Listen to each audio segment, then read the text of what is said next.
Hello, my name is Dr. Richard Trammel, sports psychologist at Level 3 Sports. In this segment called Ask a Sports Psychologist, I have been working with a young female athlete who is a competitive swimmer.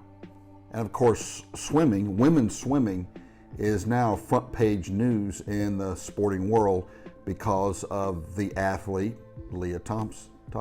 So I'm going to address this issue on both sides of the argument to try to lend a psychological view, a sports psychological view of what can you do as a parent.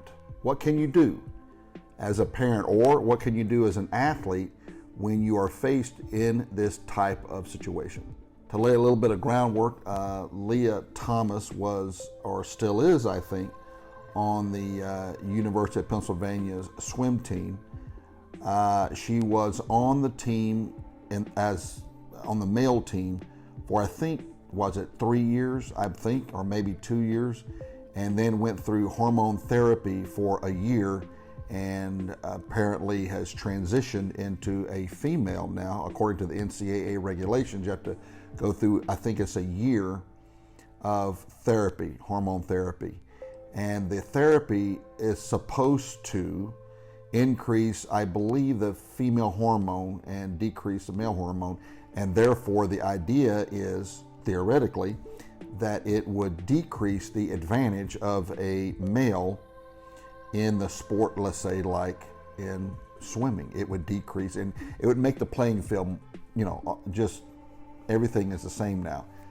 But as we have seen through the lens of common sense now, that has not been, that was not the case in this particular case. If you can compare and contrast the times that Lia has had in her career, they apparently are seemingly about the same. In fact, I read a statement online that her times were just very slightly slower when she was on the, as opposed to the men's, when she was on the men's team. Now she's on the female team, the women's team, and the times are basically the same. But the times that she was swimming as a male now would be enough to break records in the female side of Penn racing and NCAA racing, and that's exactly what she's done. In fact, I believe this weekend, I think she won the NCAA, and so this is broken record after record after record after record. So now, let's say you are a parent or you are an athlete, and you are about to face this. Everybody knew it was coming down the line, but you're about to face this as an athlete or a parent. I want to give you some psychological tips on what it means to the athletic psyche to know that you are going to face a challenge that more than likely you cannot win. So instead of being absolutely defeated, which could lead to resignation, and that would be a shame, I'm going to give you a couple of things that you can do as an athlete or as a parent to help you deal with this situation. As far as my personal view on this situation with Lia Thomas, and this is a newer phenomenon for me, and so I'm an older person, and when I was the age of these young adults, this kind of thing, I never even heard of this. So some would say that this is the evolution of the human species. Some would argue this is the de-evolution of the debasing of the human species as well. In other words, some would say, look, we are evolving, and as a species, we have to be more inclusive and have our arms open to every scenario. I mean, we are growing as a human species now. We're moving away from all of the things that kept us, sort of strapped down as a species. And quite frankly, anything goes. So is this the begin? If anything goes, if that's the argument, then in my view, it won't be long before you see a transgender male on a golf team, or you're going to see a male transitioning into a female on the women's wrestling, you see. And so, in my view, this is sort of opening a Pandora's box. So, what could be wrong with that, Dr. Trammel? I mean, we're all one giant umbrella. We're the human species. It's unfair to say that, we have males and females. We're all just sort of gray. Everybody is a melting pot, right? Males can get pregnant. And if you have male genitalia, that doesn't necessarily mean that you're a male. You feel like a female, then you're a female. So in my mind, I can hear those words, right? I can listen to those words. But as I was an academic for many years, and I have tried to live with kind of a scientific method and say, well, if you feel like a female because you are, I mean, we've seen it all of our lives. Some males are effeminate. Let's face it. Some females are masculine. I mean, there's nothing new under the sun with that, right? And that's fine. I can tolerate that. No problem. I mean, I'm assuming most Americans can. Fine. I mean, no problem. However, now we're being asked, or as a society, we're being asked, say, look, it's not enough that you tolerate this. Now we're going to push the boundaries of what is called athletic fairness and competition.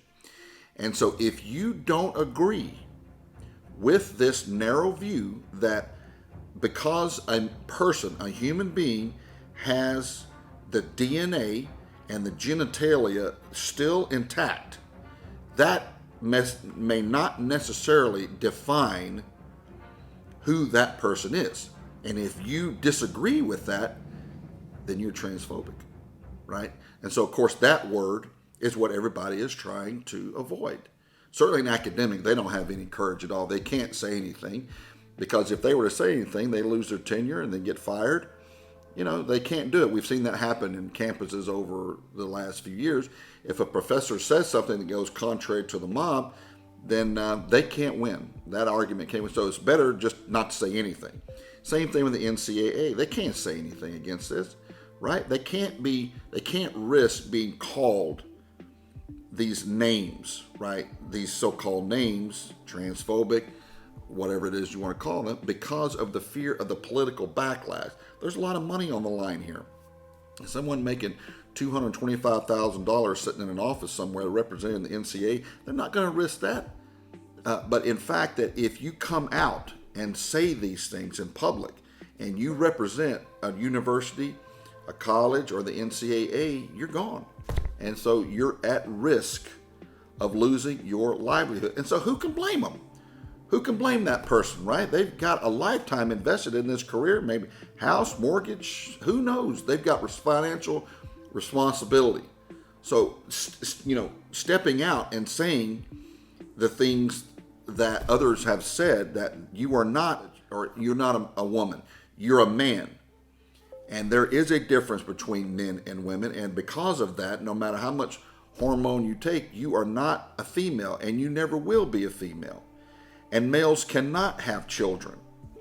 These things seem like the obvious things, right? But not in this generation. Not in this generation, you see. So men can have children. War is peace, right? Up is down.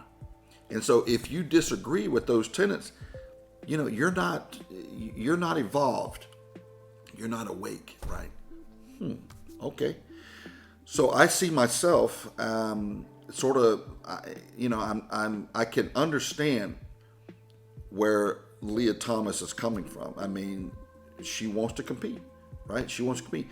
She could not compete as a male. According to the notes and the numbers that I have seen, she couldn't compete as a male, at least on the individual. From my understanding of what I've read online, can't compete. But now, she's breaking records, and that's a good thing. Got her own wiki page now, you see? And this was as of, I think, December of last year. Become famous, maybe now infamous, you see. And I have very little doubt that once her college career is over, there's going to come a sandwich company calling or a shoe company. You sign on the bottom line. You are the face of the future of athletics. And here is a 7-figure check on that. And the other girls that have said, well, look, this is not about competition. Really, it doesn't matter. It's not about competition. This is about equity and fairness within athletics. And we want to have open arms to everybody. We want to be inclusive to every person. Open your eyes, okay, you baby boomer, and come around to where we are as young people. And I say, fine, no problem at all. I mean, it's your life. You're the ones that will be paying a price for this down the road, if indeed there is a price. Maybe there is no price. Not going to be any price for me, I can tell you that, other than trying to counsel a girl who is no longer on the travel squad, who is facing so much anxiety now because she's afraid to speak out because she'll be ostracized by a small group of people. But maybe, there's not going to be any kind of consequences for me. But eventually I will hear from a female athlete who got booted off the team because there's no more room for that person anymore, you see, as far as playing, right? So there will be some consequences for other people. So there's an argument right there, is like these girls have sacrificed day and night working on their athletics. I mean, it is a heck of a thing to be an NCAA athlete. Not a lot of time for partying and going to the sorority houses, right? It's not a lot of time for that. They work. They get up. They go to the pool. They go to class. They go to lunch. They go to study hall, and they're back in the pool. I mean, this is more than likely 5 to 6 days a week. They may have one day for recovery. But it is hard work to be an NCAA athlete. Now, all of a sudden, we're asking you to, just open arms with no question, a situation that might add to your feelings that you cannot win. No matter how hard you work, no matter what more sacrifice you make, you are not going to win. Now, that is a heck of a thing to say to a young woman where she has worked her entire life to get to where she is, and all of a sudden say, because of the rules of society are changing, you personally are going to be targeted because of the feelings of a young man who no longer feels like a man, who has taken hormone therapy for a year and now can apparently legally call himself a female. So this is a new reality, or Orwellian type of reality, you see, in my mind, because I sort of come from the school of common sense, right? This, to me personally, doesn't make a lot of common sense. However, as a person, as a consultant, a sports psychology consultant, I'm obligated to my clients to hear. If Lia Thomas called me and says, look, Dr. Trammel, could you help me? I'm not sure that I'm qualified. I'm not sure I'm qualified to help, you see, because of the fact that I can't relate to that athlete. Most athletes I can relate to. In this situation, I don't think I'm qualified to relate to that athlete, you see, that particular athlete. Because of the fact that even though Lia has taken hormone therapy, as a young adult, as a young man, does that qualify her now, or him then, to transition into her just because she feels like that? And the athleticism, though, that she then dragged up from the old Lia Thomas is still in place. What does that mean? Length of bone, muscle mass, the amount of the BMI, fat that the person is able to hold on to, and bigger feet, big hands, the whole thing, the whole genetic thing, right? Does that all of a sudden just go away because of a year's worth of hormone therapy? I think the answer is no. And according to her times, they have not been affected that much. So therefore, is it fair then to the female athletes that have been working and working and working to sacrifice even more on the altar of wokeness? Is it enough for them? How much more can you expect from them? As a young woman, I cannot imagine the amount of pressure it is to be a female athlete in college today. They have got to have stressors coming from every corner of their life. And now we're going to say to them, I'm sorry, but you're going to have to accept this new reality that male is not necessarily male. You can be a male or you can be a female. It just depends on how you feel inside. And then you can go through a series of hormone shots that then will so-called legally make you a male or a female. And therefore you can compete with females even though you still legally are a man.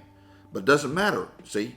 And if you don't agree with that, then you're a racist or, transphobic or something like that. And that's why these young girls on that team are not speaking out. According to what I'm reading online, they don't want to be ostracized. They don't want to come across as being a person that is not, on the train of wokeness. See, they don't want to be that way.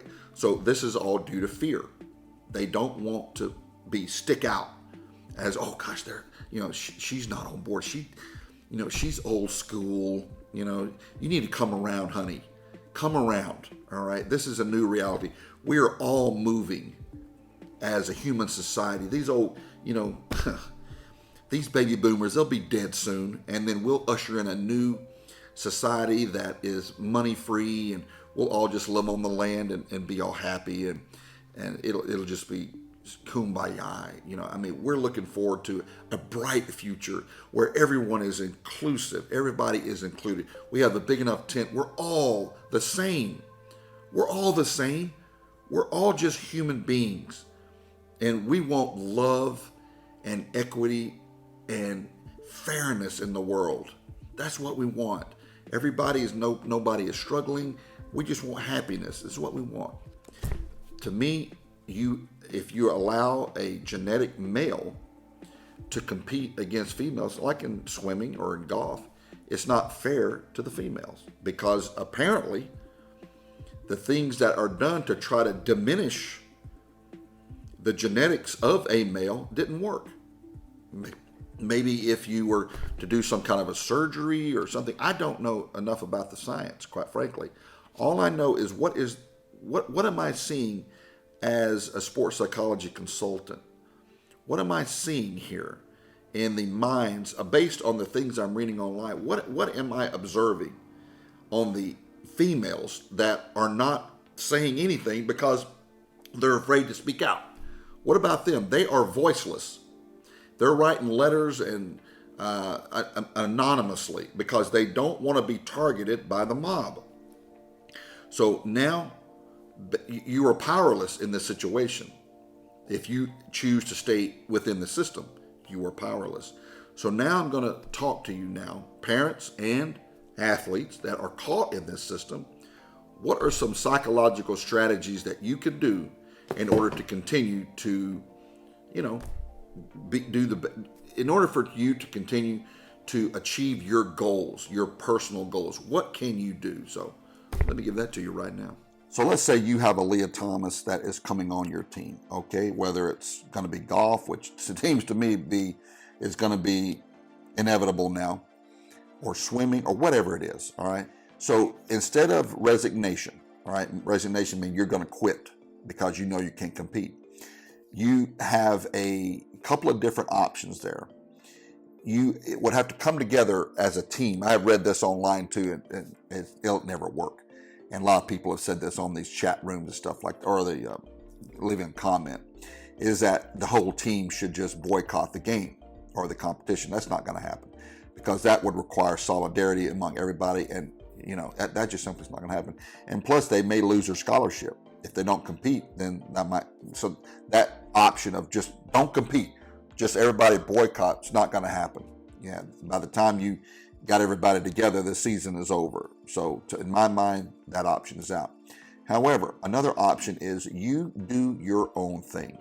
Okay, within the team environment, you set your own goals. All right, you are competing against your own records. All right, your personal best. And then let's say you do your personal best. Your hard work is paying off and you're beating your own records.